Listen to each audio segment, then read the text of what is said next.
Fala pessoal, bem-vindo ao novo programa AK News. Vocês sabem que anteriormente nós tínhamos o programa Segunda com Quinoploc e agora nós mudamos um pouquinho o formato. Ficamos muito tempo sem as nossas lives semanais, mas era importante a gente voltar, debater alguns temas importantes para a sociedade e é com muita alegria que a gente volta a fazer os nossos programas, agora não mais semanais, quinzenais, tá bom? Então o AK News volta agora quinzenalmente e num formato diferente. A gente deixa de ter aquele programa que era só de perguntas aos nossos convidados e passamos também a debater um pouquinho o que aconteceu durante a semana, tá? E com uma novidade, logo no programa, o que nós vamos fazer? Aí chegando já um pouquinho ali para o final, nós vamos falar sobre um tema que é o tema da paixão nacional, que é o futebol, tá? Então, deixa para a gente conversar um pouquinho mais à frente. Vamos começar aqui.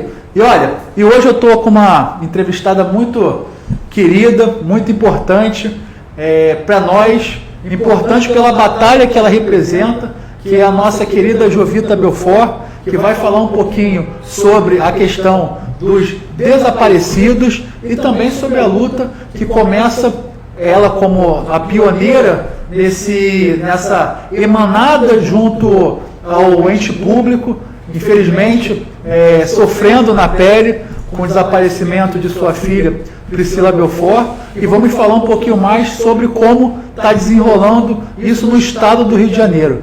Jovita, boa noite, obrigado pela sua participação. Estamos aqui de máscara, protegidos. É verdade. Boa noite a todos que estão aí nos vendo. Boa noite, deputado. Estou muito feliz de estar aqui, podendo bater um papo e falar um pouquinho dos desaparecidos. Legal. Jovita, me fala um pouquinho, a gente vai entrar em alguns temas importantes que aconteceram essa semana, mas eu queria brevemente que você falasse como nasce a questão que hoje você atua dentro da Secretaria de Assistência Social, que é o desaparecido. Qual é a função dela hoje e como ela atua nesse segmento?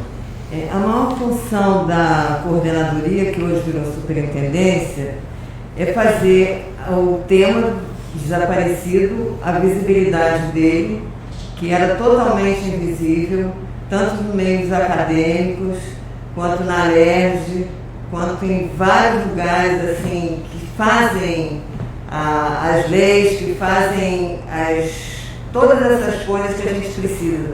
O ato político mesmo do tema, né? Então hoje nós já fomos a Brasília, muita coisa está acontecendo, vai acontecer. Criamos um comitê de pessoas desaparecidas, que é o primeiro no Brasil, e a nossa coordenadoria, a gente falava que era a única, agora ela ficou a primeira, mas o comitê é o único. Jovita, a gente sabe que esse é um tema muito sensível, né? Infelizmente, muitas pessoas desaparecem todos os meses, todos os dias, e parece que fica à margem da sociedade. É um tema que poderia ser discutido melhor, é um tema que, se nas primeiras 24 horas nós tivéssemos todo o apoio do Estado, do ente público, nós conseguiríamos talvez resolver grande parte dos desaparecimentos que hoje a gente não consegue. Hoje, quantos desaparecidos a gente tem no estado do Rio de Janeiro? Olha, no estado do Rio de Janeiro, a média deixa eu falar aqui para não... Cada ano muda um pouco, né? Mas 400 pessoas por mês. Bastante. Bastante.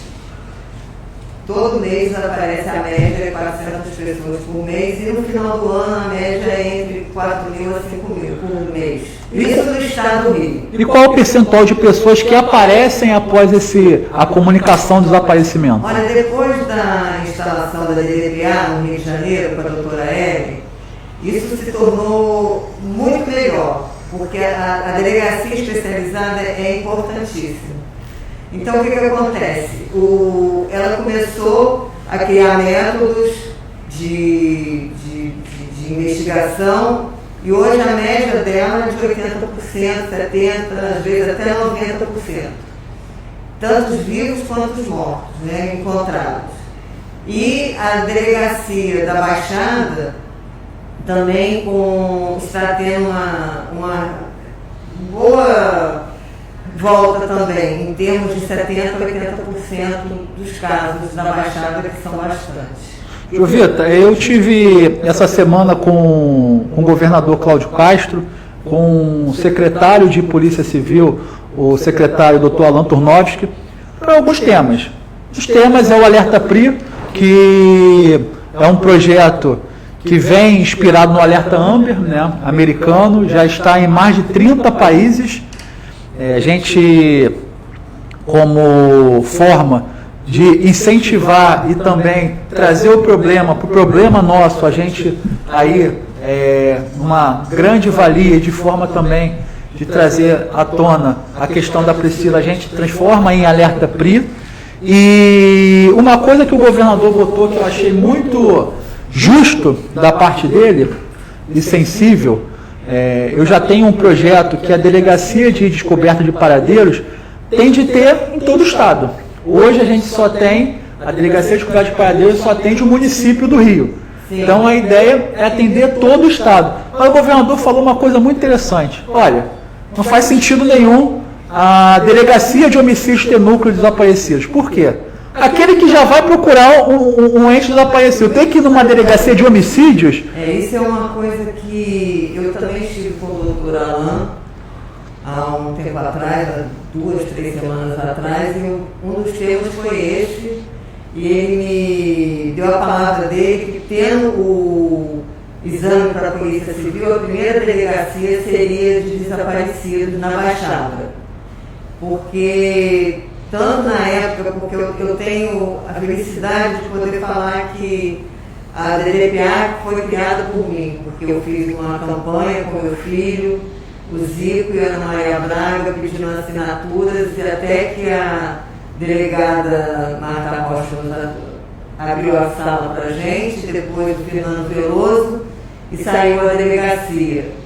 Então, assim, e se Deus quiser, eu acredito que até o final desse ano, eu acho que vai sair. Eu vou, inclusive, pedir a todos os deputados aqui fazer da bancada do Rio de Janeiro, federal, para tirar essa questão, porque só não faz o concurso por causa que nós estamos no regime de fiscalização, recuperação fiscal. Mas é necessário, porque as delegacias estão sem pessoas, e não tem como tirar ninguém das delegacias hoje. Tem delegacias que tem só 2 pessoas, 3, quer dizer, fica muito difícil.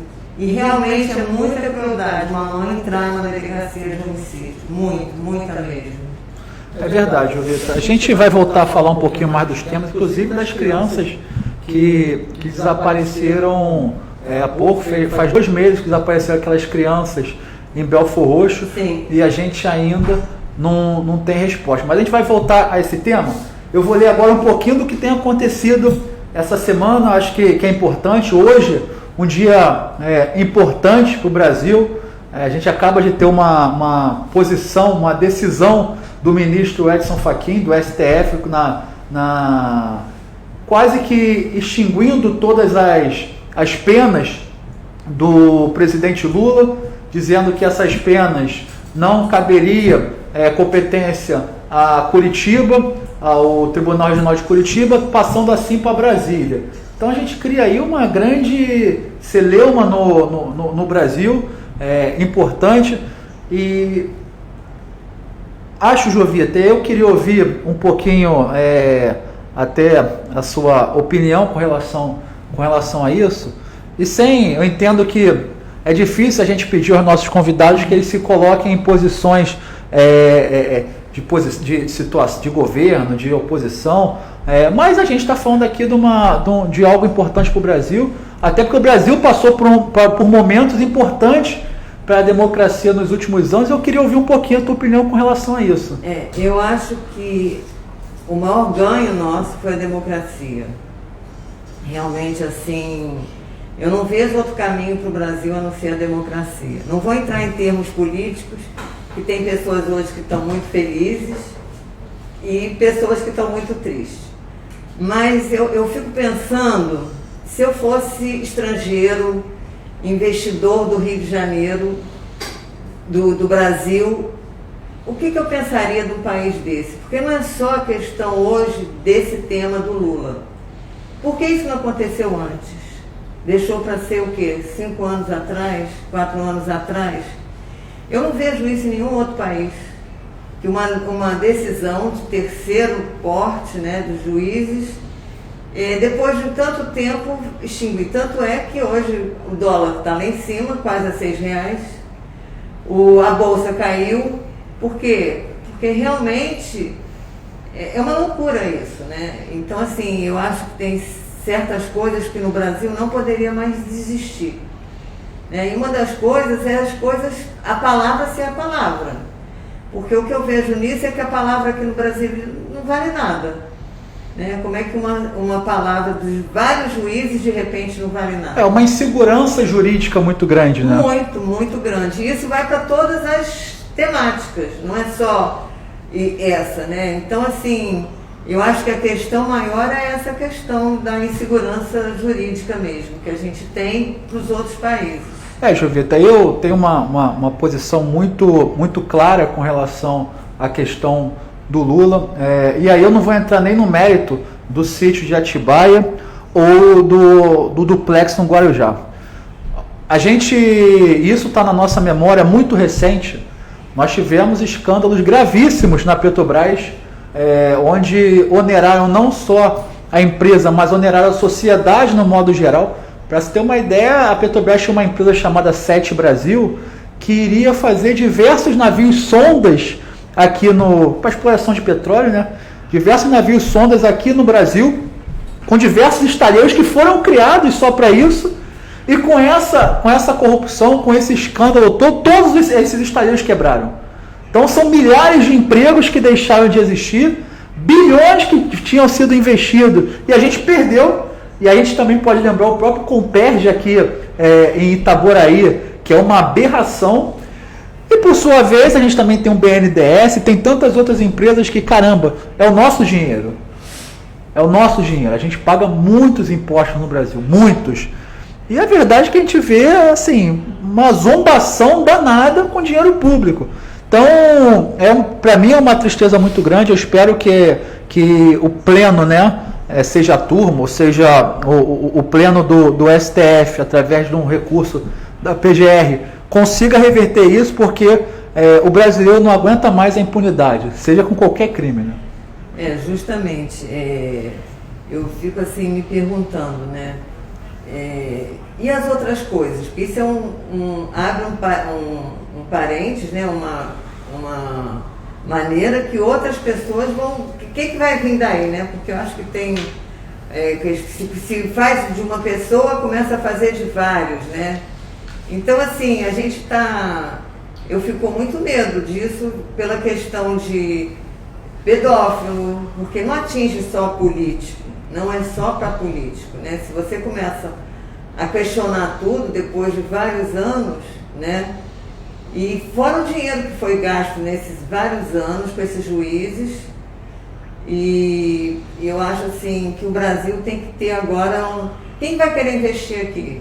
Se qualquer coisa aqui pode ser como pode não ser da noite para o dia. Então eu não quero entrar nesse mérito, eu fico feliz quem está feliz hoje com essa notícia, quem não está com essa notícia, mas eu acho que essa insegurança jurídica me abala perfeitamente, e é por isso que a gente tem tantos casos de desaparecidos, tantos casos de homicídios, e assim vai, essas mazelas que nós brasileiros sabemos que tem.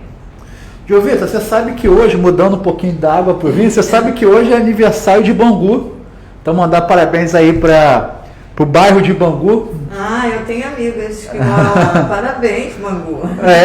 Bangu tem muitas histórias, né? Nossa! Não só do lendário Castor de Andrade, mas da fábrica de Bangu, do calor de Bangu, Eu ia falar isso. que é um lugar quente pra caramba, mas também é um lugar que muito acolhedor. Muito. É... Calor humano é demais. Pois é. As pessoas de lá, eu adoro. Acredito até que seja o bairro mais emblemático da Zona Oeste. Então, Campo Grande, Santa Cruz, vai poder debater qual é o bairro mais emblemático da Zona Oeste. Eu acho que é Bangu. Eu não posso nem falar que eu tenho amigos no Campo Grande, no Bangu. Hoje também é o Dia Internacional das Mulheres, meus parabéns. Obrigada. Parabéns aí, minha mãe, minha esposa, minhas filhas, minha sogra, enfim, tem tantas. Eu acho até injusto, porque deveria ter mais datas comemorativas das mulheres. Mas eu acho que as mulheres têm conseguido, aos poucos, ter o seu espaço merecido, e acho que a mulher, sem dúvida, muito em breve vai ser a grande protagonista da humanidade. Acho que os homens foram protagonistas por muitos anos e acho que algumas coisas não deram certo, a gente precisa mudar. Eu acho assim, eu quero dar também parabéns a todas as mulheres, como é o Dia Internacional, a todas as mulheres do Brasil, todas as mulheres do mundo, porque a gente carrega um fardo muito grande em termos de machismo. E eu hoje, nas minhas redes sociais, eu ofereci esse dia às pessoas que sofreram feminicídio. Porque realmente as mulheres elas já conseguiram algumas coisas em termos de trabalho, em termos de igualdade. Mas o número de feminicídio no Brasil é vergonhoso. É vergonhoso, é vergonhoso. Eu fico assim, impressionada. Então, isso eu acho que o Brasil ainda está falhando com as mulheres, que é o feminicídio. Mas, Jovita, você acha que o feminicídio, o número é muito alto, não tem dúvida. Mas será que esse número não era alto antes e agora a gente consegue dar uma visibilidade a isso? Porque hoje a gente consegue, inclusive, nominar isso como feminicídio, como um crime à mulher, e está nas estatísticas, porque eu me lembro perfeitamente que o crime contra a mulher é de longa data, aliás, muitas vezes cultural. O homem, por se achar proprietário da mulher, ele se sente no direito de agredi-la, enfim. Você não acha que esses números já eram muito altos antes? Não, tudo ruim com a mulher, os números eram muito altos. Tanto é que até hoje, no mesmo cargo, a mulher ganha pouco, né? Eu acho que o único lugar que a mulher ganha do homem é em universidades, que o número de mulheres se formando é bem maior do que o de homens. Mas eu acho que a maldade, né, tirando essa questão que realmente hoje a gente tem uma população muito maior, mas eu acho que a maldade, a loucura das pessoas também está bem maior, e sempre existiu isso, né? Inclusive outro dia eu pensei que isso já tinha acabado, que é matar pela honra, né? E que os homens podiam ser inocentados por causa disso. Isso ainda vigora. Para mim isso já tinha acabado há muito tempo. Eu levei um susto que ainda está lá no STF, se pode, se não pode. Então, assim, eu acredito que o número atualmente, inclusive a gente vê de um ano para ano, né, desde que começou a fazer a estatística, tem aumentado muito, muito. E agora, com a pandemia, explodiu o número, né? Então, assim, infelizmente os números têm aumentado porque as pessoas, os homens, né, eles estão mais brutos. Eu espero que a gente consiga cada vez mais ter legislações mais fortes, legislações que punam. Aliás, não só com relação às mulheres, com relação às crianças, com relação entre os próprios homens. Eu acho que uma sociedade que se julga cristã, uma sociedade que se julga subserviente e que tem Deus acima de tudo, não pode colocar isso só num discurso. Precisa seguir de fato o cristianismo, que precisa seguir principalmente o que o apóstolo Paulo bota nas 14 epístolas dele, que é a mansidão. Essa questão de a gente ficar sempre a troco de nada nos agredindo, acho que a gente não vai ter um caminho muito longo, mas precisa ter legislações também que as pessoas aprendam isso, né? Pois é, dentro dessa legislação agora em 2020, uma das coisas era realmente os homens também serem reeducados, né? Os que ficarem presos e reincidentes. Mas isso não existe quase no Brasil. Eu só conheço um centro que é em Duque de Caxias e que as respostas são maravilhosas em termos de os homens não voltarem a fazer, porque normalmente eles voltam a fazer, né? Então, assim, eu acho que quando tiver uma política séria dentro dos presídios, uma política para esses delinquentes, que eu acho que são pessoas delinquentes, claro, eu acho que vai melhorar bastante. Esse tema dos apenados, né, o Jovita, sabe que esse é um tema delicado, porque muitas pessoas, no qual eu me incluo, ou me incluía, porque a gente vai amadurecendo alguns pensamentos, dizem o seguinte: o preso, e aí eu incluo a questão desses, o preso ele não tem que ter nada, ele tem que ficar lá numa masmorra, porque ele fez isso, fez aquilo, e inclusive não sendo reeducado. A gente só tem uma certeza para os apenados no Brasil, até por causa do nosso Código Penal. A gente não tem pena de morte, a gente não tem prisão perpétua. Qual a única certeza? Que eles vão sair. E no máximo 25 anos, né? 20 anos, mas a gente tem aí um terço da pena. Então, enfim, eles vão sair. Vão sair. E aí a minha pergunta se eles saírem pior, que normalmente é o que acontece, normalmente é o que acontece, quem vai sofrer com isso? A própria sociedade. A própria sociedade. Então, 2 mais 2 são 4. Não tem interesse nenhum para a sociedade que ele saia pior. A não ser que nós tivéssemos aqui um regime, olha, esse aqui que cometeu tal crime, vai para a pena de morte, nunca mais vai sair, então aí tudo bem. Mas não é o caso. Então, se ele amanhã estará de volta à sociedade, se ele estiver pior, ruim para a sociedade. Se ele estiver melhor, melhor para a sociedade. Isso é matemática, não tem o que discutir. Então, é preciso voltar a rever essas questões daqueles que estão cumprindo pena, porque hoje, como todo mundo sabe, não é novidade, não precisa nem de ficar aqui sendo redundante, mas a cadeia hoje é uma escola, aliás, é uma faculdade de grande excelência para o crime. Então, hoje a gente começa a rediscutir isso. Não são nem separados, né? Todo mundo junto. As pessoas que fizeram crimes pequenos vão com crimes maiores. Então, isso já qualifica isso, né? Até porque a gente também é impressionante. O Brasil, aí, o Rio, tem uma capacidade de criar delinquente, vagabundo, que é impressionante. Eu vejo a polícia, o trabalho da polícia, prende 5, né? Nasce outros 5. É impressionante, assim, tem que saber de onde, qual é esse DNA podre, porque nascem muitos. Mas olha, Jovita, a gente falando... Só um instantinho. Claro. Nesse tema, a Holanda hoje em dia praticamente não tem mais presídio. E eu fui ver como que eram as prisões na Holanda. Uhum.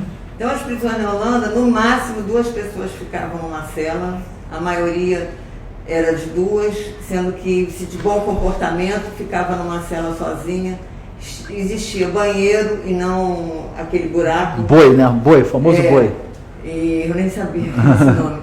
E ginástica, aulas para novas profissões. Então, assim, a pessoa é tratada com humanidade, justamente para ser inserida novamente na sociedade, né? Com micro-ondas. Eu não acredito. Por que que não? Eu também não entendo por que que não, entendeu? Apesar deles terem feito isso, aquilo, mas como você falou, eles têm que se inserir novamente. Mas deixa eu te fazer uma pergunta, Jovita. Você acha que esse tratamento digno vale para todos? Olha, porque a gente está falando aqui, por exemplo, das crianças desaparecidas, inclusive da própria Priscila. Será que aqueles que cometeram delitos, inclusive como esses, merecem essa humanização que nós estamos falando aqui? Não, lá na Holanda, lógico que tinha assim, separados, grupos separados, inclusive grupos de etnias separadas, para não terem brigas de africanos com brasileiros e coisa e tal. E aí, nessas etnias, cada uma vai tendo poucas coisas, certo. né? Então, Vai dosando, né? Então, assim, infelizmente, né, por exemplo, meu filho já falou que se Priscila foi sequestrada, morta, que ele já perdoou. Eu ainda não perdoei ninguém, porque eu não sei o que aconteceu com a Priscila e eu não trago isso, morte, na minha vida. Então, assim, eu não posso perdoar ninguém. Mas, assim, lá em São Paulo, que teve um casal de japonês, né, de Nicei, né, que o filho foi sequestrado e morto pelos sequestradores. Eles entraram, depois de muito tempo, entraram na prisão e perdoaram o sequestrador, os 2 sequestradores. Eu ainda não sei de mim, entendeu? Como é que seria? Não sei se eu seria tão cristã nessa parte, né? A gente não sabe. O calo da gente, quando aperta, ninguém sabe o que a gente vai fazer, né? Mas, de qualquer maneira, esse tipo de prisão que a gente tem é horrível. Ninguém merece isso. O tipo de prisão que a gente tem. Porque, como você falou, em menos de 20 anos, a gente vê crimes aí horríveis e 9 anos já estão na rua. Eu acho a pedofilia uma das piores coisas que existe no mundo. Se ficar 5 anos é muito. Se ficar 5 anos numa cadeia é muito. A gente... E aí eu coloquei até esse tema mais sensível, porque a gente precisa debater isso e debater inclusive com as emoções que a própria sociedade sente. Sim. Porque a sociedade precisa de uma resposta. A gente sabe que eles vão estar na rua novamente, como eles estarão na rua novamente. Então essa questão é uma questão que, ao meu ver, necessita ser tratada. Talvez agora a gente tenha uma coisa mais importante que nós vamos chegar aqui agora, que é a questão da pandemia, né? Que, veja, um vírus, como mudou o nosso dia a dia, a forma de nos relacionarmos como seres humanos, nossa forma de perspectiva. Mas só concluindo esse tema, eu acho que, sem dúvida, muito em breve nós teremos que ter um grande debate na sociedade. Com certeza, com certeza. Vitor, olha só, nós estamos agora no Rio de Janeiro com uma espécie de lockdown. Né? Uns são contra, outros são a favor. Como é que você está vendo isso? Bom, primeiramente, o vírus, né, é igual ao ar, é igual a Deus, que a gente não vê, mas a gente sente, né? E como você falou de Paulo, né, não é Paulo, né, é Davi, que no Eclesiastes, né, há tempo para tudo. Tempo para viver, tempo para morrer, tempo para tudo. E eu acho que chegou o tempo agora da gente se recolher um pouco, porque uma semana não mata ninguém. A gente está falando de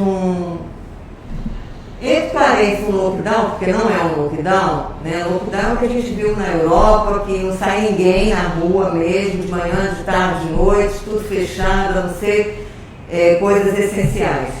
E com isso, né, Inglaterra, Japão, Israel, eles conseguiram baixar assim enormemente o número de pessoas. A gente tem que ver o seguinte, eu não penso só em mim. Eu acho que o brasileiro ele tem que começar, eu acho que isso veio para a gente pensar no geral, no próximo, na comunidade. E eu penso realmente, como eu já perdi 2 amigos muito queridos, muito amados, e pela Covid, né? E a gente vê primo do primo, eu acho que não tem ninguém que não teve um parente, pelo menos se não foi tão perto, um pouco longe. Então, assim, eu acho que essa semana é para a gente estar vendo o que está acontecendo nos outros estados. Eu acho que o prefeito e o governador tomaram uma precaução para não acontecer como está acontecendo.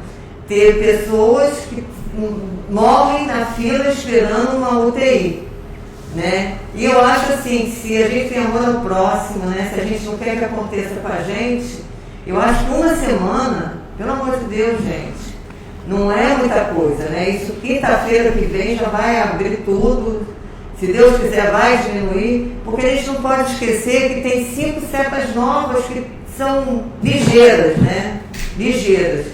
Então eu acho o seguinte, a gente às vezes tem que se sacrificar pelo todo, pelo coletivo. Como é no Japão, na Europa, as pessoas pensam no coletivo, e aqui a gente pensa no umbigo da gente. Na verdade, Jovita, até em cima desse tema, daqui a pouco a gente vai responder algumas perguntas aqui, já estou dando uma olhada. Em cima desse tema, eu particularmente eu sou contra o lockdown. Lockdown, fechamento total. Óbvio que o que a gente está vendo aqui não chega a ser um lockdown. Não é. Mas pessoas falam, mas não é. Pois é, mas eu queria a reflexão de algumas pessoas, inclusive de vocês que estão assistindo. A primeira reflexão que eu gostaria que fizessem saia agora da situação que você se coloca, né, como você na sua vida, e se coloque na situação do governante. Imagina você prefeito, você governador, você presidente. Você tem que tomar decisões. Decisões que são amparadas nem sempre de informações concretas e que te levem a uma resposta, né? A gente sabe que toda decisão que a gente toma está baseada em cima de informações que nós temos para tomar aquela decisão. Você sabe que quando você fecha, você diminui a rede de saúde, ali o gargalo, em contrapartida pessoas perdem o emprego, pessoas deixam de estarem com os seus ganhos para poder se manter, e o próprio Estado deixa de ter divisas, impostos, que são necessários para manter a saúde funcionando. Quando você deixa tudo aberto em contrapartida, você tem uma irresponsabilidade geral da sociedade. O que nós estamos vivendo hoje é culpa, grande parte, da sociedade. Não adianta chegar e botar culpa. Isso é carnaval. Botar a culpa no Jair Bolsonaro, botar a culpa no Eduardo Paes, botar a culpa no Cláudio Castro. Esquece isso. O que nós vimos no Vidigal, por exemplo, aquela casa de 3 andares, com as pessoas vivendo como se o mundo não fosse acabar de forma displicente. E da mesma forma vale para outras situações, no carnaval e depois do carnaval, sim, que nós vimos agora há pouco. Você, como gestor, o que você faria? Eu não preciso responder para mim, pensa um pouquinho e bom, eu não vou entrar no mérito, eu particularmente sou contra o lockdown. Eu acho que o Estado precisa de divisas, precisa de impostos para poder pagar essa conta toda. Agora, essa conta está saindo muito caro porque a sociedade, de forma irresponsável, diria até inconsequente, fez muitos idosos pagarem o preço e agora as crianças e os jovens pagaram os preços, porque com essa nova cepa P1, as crianças e os adolescentes estão começando a aparecer nos hospitais. Então, como o prefeito Alexandre Calil de BH disse, se antes você estava matando os seus avós, os seus pais, sua mãe, agora você vai começar a matar os seus filhos. Então, seus sobrinhos. Então é muito importante a gente começar a rever as nossas posições. Mais uma vez, acho que nesse conjunto o governador Cláudio Castro está fazendo um equilíbrio de manter o que se pode aberto, mas também avaliando diariamente, e a gente vai ter que dizer o que a gente quer. Se a gente quer que as coisas estejam abertas, a gente vai ter que dar o primeiro passo, que é não avacalhar o que está sendo feito, que muitas vezes, nossos filhos, nossos sobrinhos, enfim, os jovens que são os grandes responsáveis por isso, acabam não entendendo a gravidade da situação. Né? Mas eu acho que uma semana tá bom que a receita vai cair um pouco, mas ninguém fica desempregado por causa de uma semana. Assim, eu vejo pelo comércio ali na Gávea, que eu moro, estão todos ali trabalhando do mesmo jeito, entendeu? Até as 5 horas, o shopping até as 8, entendeu? Então, assim, eu acho que eles tomaram uma sábia atitude, porque eles estão fazendo uma precaução para a gente não chegar a ficar igual São Paulo, Pará, Amazonas. Então, se a gente conseguir realmente que nessa semana as pessoas se cuidem mais e realmente façam isso, eu acho que a gente vai passar muito bem depois, né? Agora, outro dia eu fiquei impressionada, uma festa desses funks aí no morro, uma pessoa passou pro prefeito, né? E aí, Eduardo, você vai subir? Aqui você sobe? Uma festa de 600 pessoas. Então, assim, essas 600 pessoas, quantas que vão ficar contaminadas, quantos que vão chegar na sua casa e passar para pai, mãe, filho, esposa? Quer dizer, então, assim, como você falou, a sociedade, ela tem, porque eu não posso dormir tranquila achando que eu não preciso fazer nada se 1.700, 1.600, 1.500 pessoas morrem por dia de Covid. Então, eu acho assim que é o mínimo que a gente pode fazer por essas famílias. Vamos lá. Vamos agora, Jovita, vamos voltar ao nosso tema inicial. Eu tô muito feliz de estar, vamos dizer, encabeçando essa questão na Assembleia Legislativa. Eu também, fiquei muito feliz. Obrigado. A gente aprovou o Alerta PRI, né?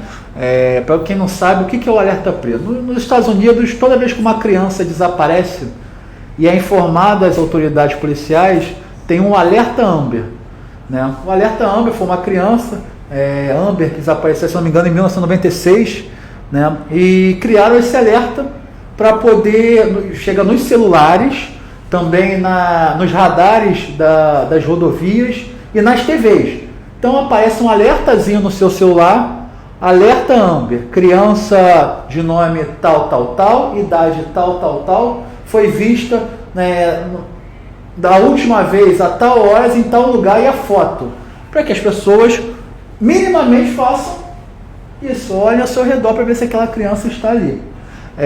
A gente conseguiu aprovar aqui no Rio de Janeiro o Alerta PRI, que vai funcionar da mesma forma, com algumas pequenas mudanças. Não vai ser um alerta, vai ser um SMS que as operadoras irão mandar. Inclusive, eu quero aqui pedir publicamente que as operadoras se antecipem a preparar todo o processo disso. Não deixe que a gente vá mais uma vez buscar. Isso é de interesse. Não custa nada, né? Não custa nada, e todos nós podemos passar por isso. Custa uma vida, né? Exatamente. Então, pode custar uma vida. O Alerta PRI é isso. Vai chegar no celular de cada um que estiver no estado do Rio de Janeiro, para que possa olhar ao seu redor. Além disso, a gente tem um projeto que existe as delegacias de descoberta de paradeiro por todo o estado do Rio.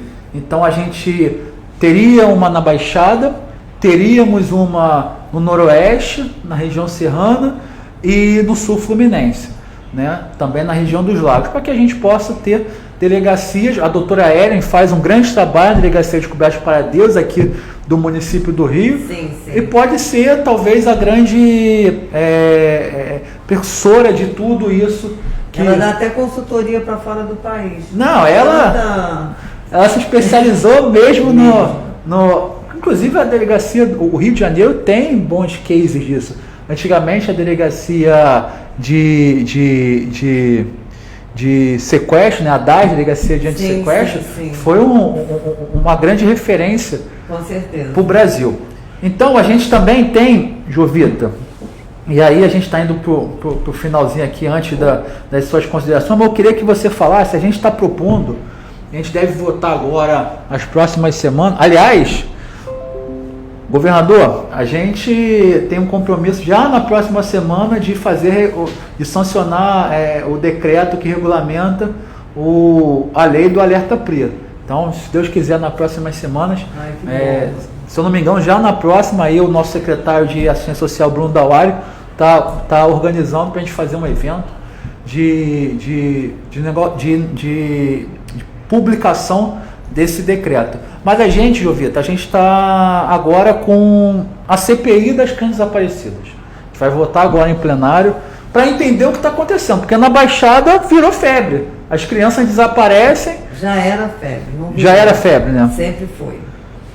Né? A gente tem grupos de ONGs de mães, e a maioria das mães são mães de crianças desaparecidas na Baixada. E falar nisso, assim, então de parabéns, o Rio de Janeiro sempre, ele hoje é o precursor dessa política, né? No decreto do presidente está falando que vai ter o cadastro único, mas como é que você vai ter um cadastro único nacional se você não tem dos estados? Quem vai alimentar? Quem vai alimentar? Então, assim, nós já estamos saindo na frente. Essa questão também das delegacias, estamos saindo na frente, porque também eles viram, né? Eu tive com o Ministério da Justiça, eles viram que realmente temos só 5 delegacias desaparecidas, e lembrando que nós somos o 4º país em tráfico de pessoas.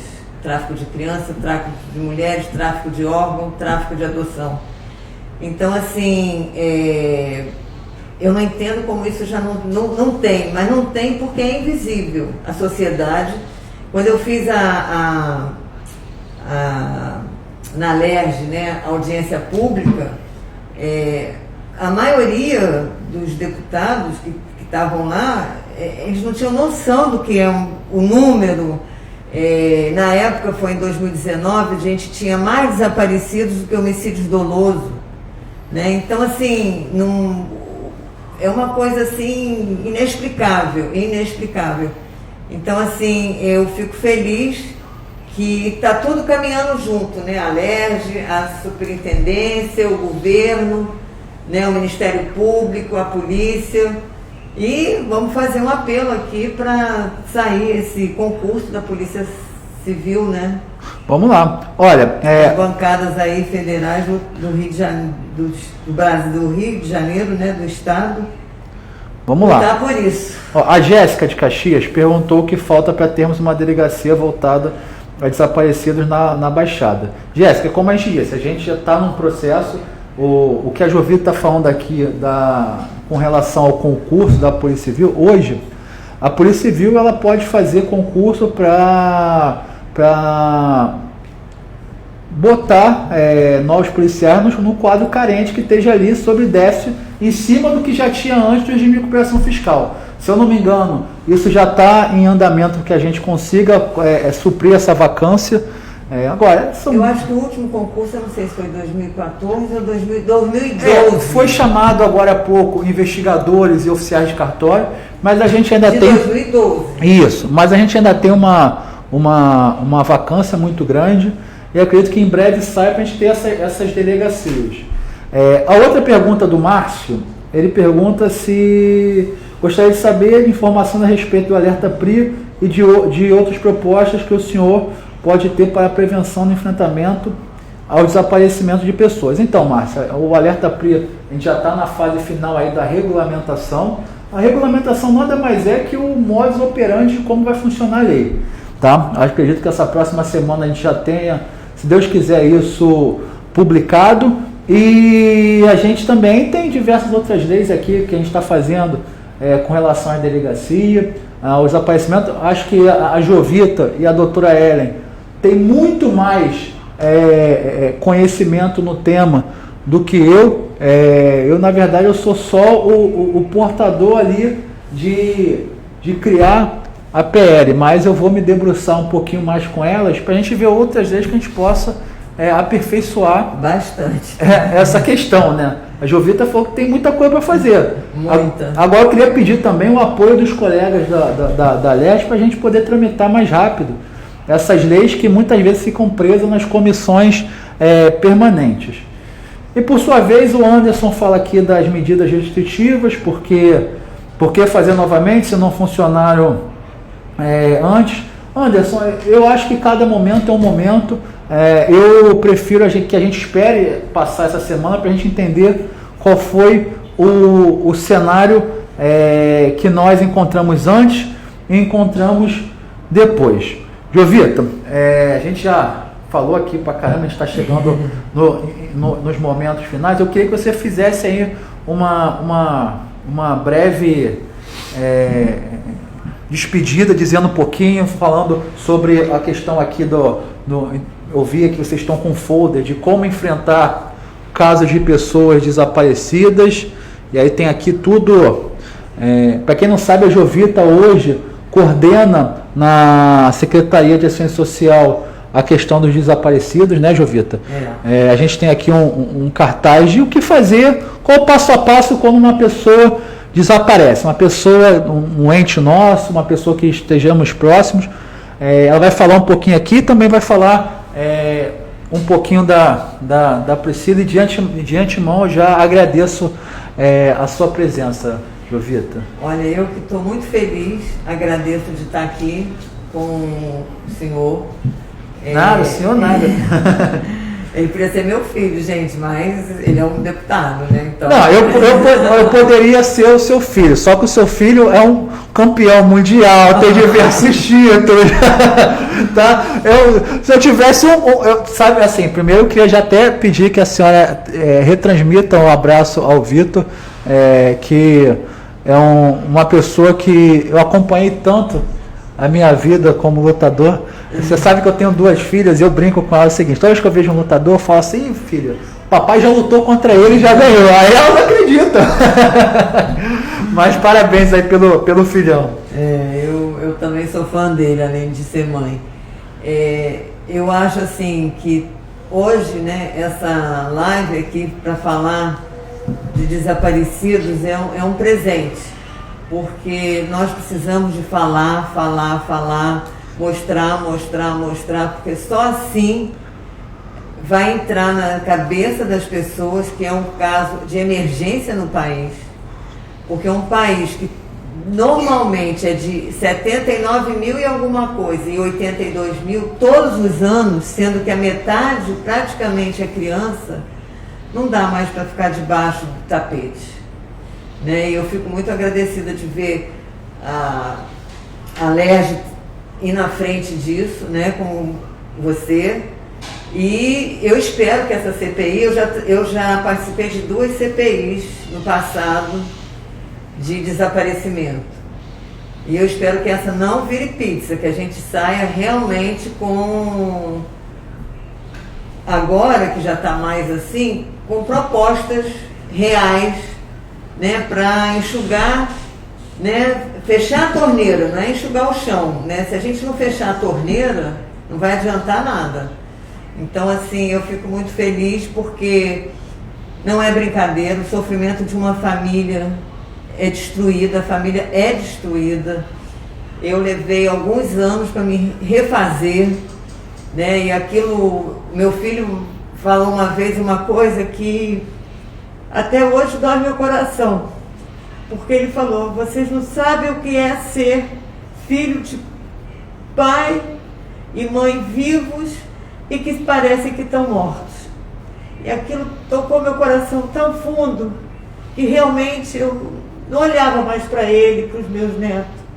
E é o que acontece com as mães, elas morrem para o resto, só fica naquela... Você que só quer encontrar sua filha, seu filho, seu pai. Então, assim, entra nessa luta, porque eu acho que é a luta mais humanitária. Hoje, nesse dia 8 de março, Dia das Mulheres, eu vejo tanta mulher disso, mulher daquilo, mas ninguém olha essa dor, porque a pior dor que uma mulher pode ter é você não saber se seu filho está comendo, bebendo, se estrupada, não estrupada, se está bem, se está mal. Isso é de uma coisa assim que não é humana, é desumana, é cruel. Porque quando você enterra, você sabe onde está aquela pessoa. Mas quando desaparece, você não tem noção do que está acontecendo. E a mente da gente, é verdade, eu não sei hoje, se você me perguntar, Priscila está viva? Eu vou falar 50% sim, 50% não, mas eu fico com 50%, eu estou podendo escolher. Eu vou escolher o quê? 50% que ela esteja viva. E assim são todas as mães, a gente não para. Mãe de desaparecido não pode ficar doente, não pode morrer, porque as mães que já morreram, os filhos dela perderam a voz. Né? Então o que me leva a lutar, viver e, enfim, é lutar pelos desaparecidos, porque quando a Priscila desapareceu não tinha nada versus nada, não tinha nem câmera nas ruas. A única câmera que tinha era em rodoviária e algumas no aeroporto, e rua, essas coisas, não existia nada. Então, assim, entre nessa luta porque você pode salvar uma vida. É isso. Jovita, obrigado, obrigado pelas suas palavras. Eu imagino que muitas pessoas já tenham falado isso, mas eu como cristão, eu fico sempre com a carreira que nós temos aqui na Terra, né? E essa carreira que Deus nos dá, Deus também nos dá algumas missões que temos que cumprir, e a sua missão tem sido belíssima, porque através de uma dor você tem transformado essa dor num alívio para muitas pessoas. Você pode ter certeza que quantas pessoas que estão vendo agora podem olhar para esse vídeo e dizer obrigado. Obrigado, Jovita, por você estar aqui, por você estar divulgando, usando a sua voz para aqueles que não podem estar se expressando. Então, eu agradeço aí como pai, como cidadão, e tenho certeza que a gente vai ter muitas respostas que a gente não tem ainda hoje. Se Deus quiser, a gente vai conseguir daqui a alguns anos olhar para trás e dizer, caramba, nós fizemos tanto e tanto e tanto, e olha como as coisas deram certo. E sempre quando vocês verem uma foto de pessoa desaparecida, compartilhem, porque a rede hoje é uma coisa importantíssima, importantíssima. Nós estamos vivendo esse drama com as 3 mães de Belford Roxo. Verdade. 2 meses, né? 2 meses, indo para o 3º, se Deus quiser. A gente se fala sempre, quase todo dia. A minha superintendência tem dado apoio diário, mas o apoio que elas querem é realmente encontrar os filhos, né? E se Deus quiser, compartilhe aquelas fotos, compartilhe, porque é a única maneira mesmo da gente chegar em algum lugar, essa foto rodando o Brasil. Fernando Henrique, de 11 anos, Alexandre Silva, de 10 anos, e Lucas Mateus, de 8 anos. Sim. Quem tiver informações, por favor, procure a delegacia, qualquer órgão do poder público, diz que denúncia 2253-1177. Gente, quem fica só de olhos fechados, boca fechada e orelhinha fechada não consegue contribuir com a sociedade. A gente precisa de respostas. Jovita, vamos virar mais coletivo do que só o umbigo, né? Muito obrigado. Eu que agradeço demais. A gente tem que fazer soquinho. Soquinho. Gente, a gente vai voltar já com a parte de futebol. Voltamos já. Flamengo, viu? Flamengo. Não sei qual é o seu time, mas eu...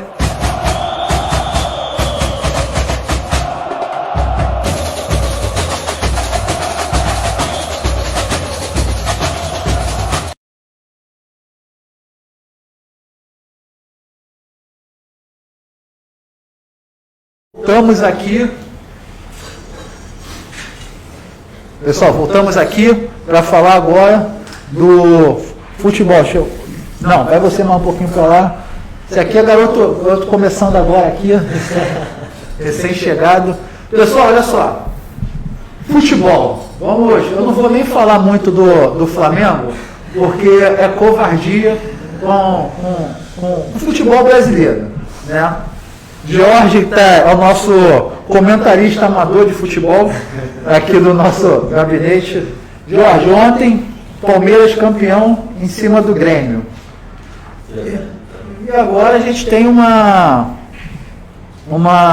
dúvida que paira no futebol brasileiro, né? Será que o Palmeiras é capaz de fazer frente com o Flamengo?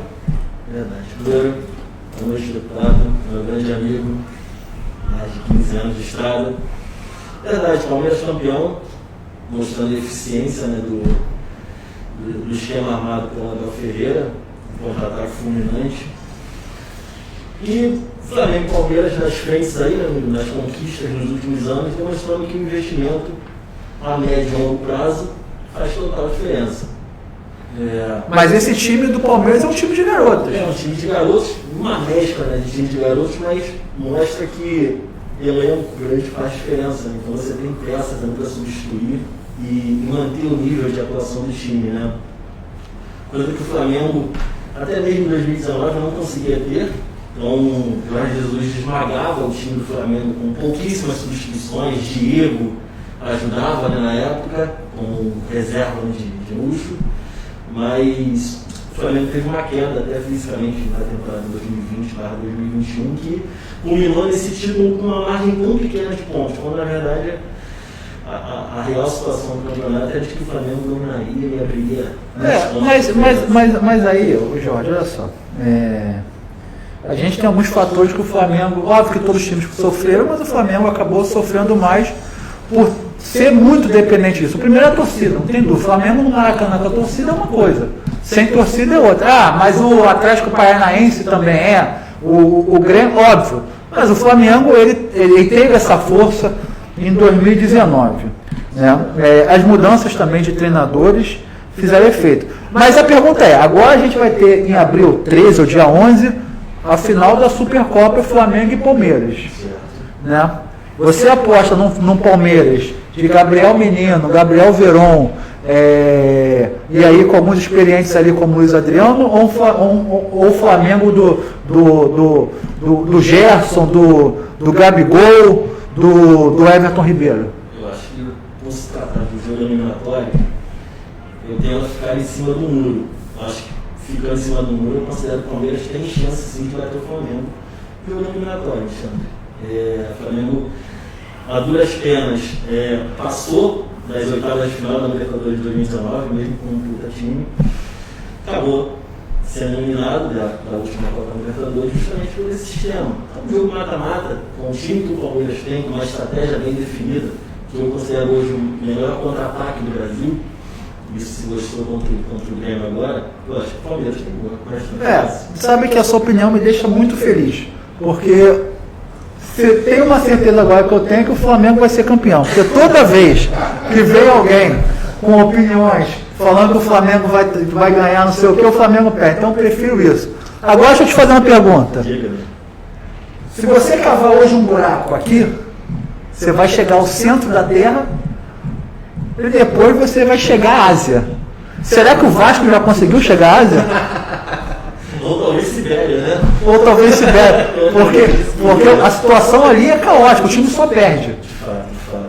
É uma pena, eu tenho um carinho muito grande pelo Vasco, é um clube que tem uma tradição gigantesca, tem um patrimônio com a sua torcida, que é e deu muitas alegrias ao Flamengo, pô. É um clube, inclusive, com o qual eu vi o primeiro jogo no Maracanã. E passa por uma situação, né, financeira, administrativa muito caótica. Contratando reforços aí pontuais, Marquinhos, Gabriel, Hernando, reforços com perfil de Série B, né? Para tentar buscar novamente a Série A, que a perda desse rótulo de time de Série A nível de receita, claro, nível de participação, é muito cruel. Então, aproveitando o gancho, assim como o Botafogo, até o meu time mesmo, São Paulo, acho que a gente deveria, com humildade, né, os diretores, bater na porta do Flamengo e perguntar: e aí, meu amigo, como é que você fez para sair desse buraco? O Flamengo até então era um clube que não brigava mais por títulos importantes, até a reestruturação financeira e administrativa do Eduardo Bandeira de Mello, que, por mais que não tenha deixado um lastro de títulos, né, apenas com uma Copa do Brasil, enfim, mas entregou de bandeja uma administração e finanças totalmente em dia. Mas o Fluminense eu acho que tá no caminho, está na Libertadores agora, vai jogar a fase de grupos, é um time idoso, né, é um time que tem ali a faixa de 37, 38 anos, né, joga um pouquinho futebol, depois fica um pouquinho de muleta, né, de cadeira de roda, mas o pessoal está jogando lá, né? Perfeito, deputado. Eu acho que isso isso muito é fruto, principalmente do ambiente. O ambiente do Fluminense é muito bom, mas tem um fator primordial no Fluminense que é o efeito Xerém. Então, volta e meia você surge ali um jogador de altíssimo nível que consegue dar um retorno técnico, ainda que breve, né? Uma pena, porque o Fluminense precisa fazer caixa, então acaba vendendo os jogadores muito rapidamente. E o alívio financeiro, né? Então o Fluminense acaba conseguindo pagar algumas dívidas pontuais com esses retornos. Uma pena que o Fluminense poderia arrecadar muito mais, tanto esportivamente com esses jogadores, como financeiramente também, valorizando-os. É isso. Bom, gente, é isso que nós tínhamos para falar um pouquinho do nosso futebol, brevemente. Do Botafogo a gente vai poupar o Botafogo, tadinho do Botafogo.